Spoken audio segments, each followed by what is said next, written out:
अस्सलाम वालेकुम friends, welcome back to my YouTube channel daily tips with अस्मा।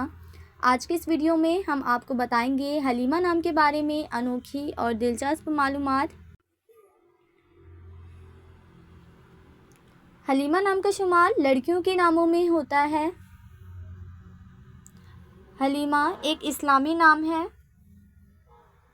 हलीमा नाम की इब्तदाई तारीख अरबी ज़ुबान से निकलती है। हलीमा नाम की लड़कियों के लिए खुशकिस्मत नंबर 3 माना जाता है। माहिरीन के मुताबिक हलीमा नाम की लड़कियां बहुत रहमदिल होती हैं। हलीमा नाम का मतलब है हज़रत मोहम्मद की दाई का नाम। हलीमा नाम की लड़कियों के लिए खुशकिस्मत दिनों में एतवार और मंगल का दिन शामिल है। हलीमा नाम के अफराद के लिए मुवाफिक रंगों में सुर्ख, जंगनुमा और हल्का सब्ज़ रंग शामिल है।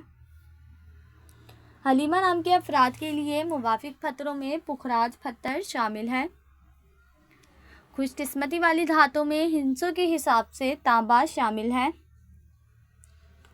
फ्रेंड्स, अगर आप अपने नाम का मतलब जानना चाहते हैं तो कमेंट बॉक्स में अपना नाम लिखें।